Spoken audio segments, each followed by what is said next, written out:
గోదావరి లంకల్లోకి మద్యం, జూదం, ఇతరత్రా కార్యక్రమాల కోసం పడవలపై వెళ్లి ప్రాణాలు పోగొట్టుకోవద్దు అని రాజమండ్రి సిటీ ఎమ్మెల్యే ఆదిరెడ్డి శ్రీనివాస్ కోరారు.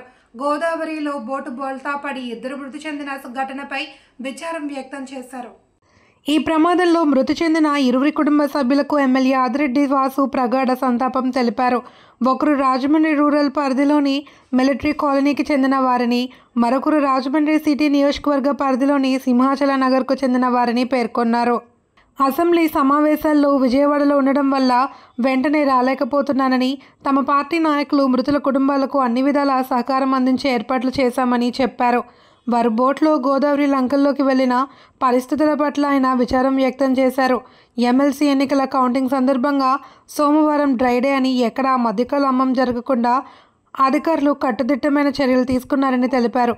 దీంతో కొందరు ప్రత్యామ్నాయ ఏర్పాట్లు చేశారని, చెడు వ్యసనాలకు అలవాటు పడిన కొందరు రాజమండ్రి పరిసర ప్రాంతాల నుండి, కొవ్వూరు నుండి హ్యావ్లాక్ వంతెన సమీపంలోని గోదావరి బ్రిడ్జి లంకకు వద్దకు మద్యం, ఇతరత్రా కార్యక్రమాలకు గోదావరి లంకల్లోకి వెళ్లడం వల్ల ఈ ప్రమాదం జరిగి ప్రాణాలు పోగొట్టుకున్నారని వివరించారు. రాజమహేంద్రవరం ఆ ప్రాంతం, అలాగే కొవ్వూరు ప్రాంతం నుంచి హ్యావ్లాక్ బ్రిడ్జ్ దగ్గర బ్రిడ్జి లంక దగ్గరికి వెళ్ళడం జరిగింది.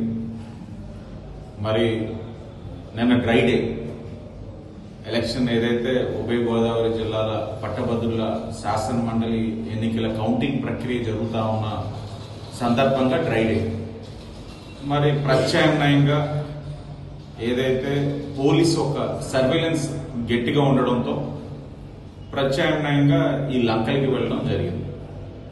మరి వెళ్ళిన తర్వాత వస్తుండగా సంఘటన ఏదైతే జరిగిందో, దురదృష్టమైన సంఘటన, మరి ఇద్దరు ఎవరైతే మిలిటరీ కాలనీ రాజమండ్రి రూరల్ సంబంధించిన వ్యక్తి, అలాగే రాజమండ్రి సిటీ సింహాచల నగర్ సంబంధించిన వ్యక్తి ఈత రాక ప్రాణాలు కోల్పోవడం జరిగింది. వారి కుటుంబానికి నా ప్రగాఢమైన సానుభూతి తెలియజేస్తా ఉన్నా. మనిషి తలుచుకుంటే ఏదైనా సాధించవచ్చు. ఈ రోజున మీ యొక్క వ్యసనం ప్రాణం వరకు వచ్చింది. ఈ రోజు ప్రాణం కోల్పోయిన వాళ్ళ కుటుంబ సభ్యులు ఏ విధంగా బాధపడుతున్నారన్నది గమనించాలి. వాళ్ళు ఈ రోజున రోడ్డు మీద అర్ధాంతరంగా పడిపోయిన పరిస్థితులు వచ్చి ఉంటాయి.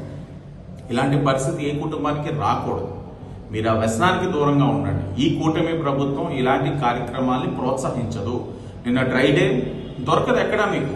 ఎందుకంటే కూటమి ప్రభుత్వంలోని ఇలాగా ఈ చట్టం ఒక నిర్ణయం తీసుకుంటే దాంట్లోని లొసుకులు దొరకవు మీకు.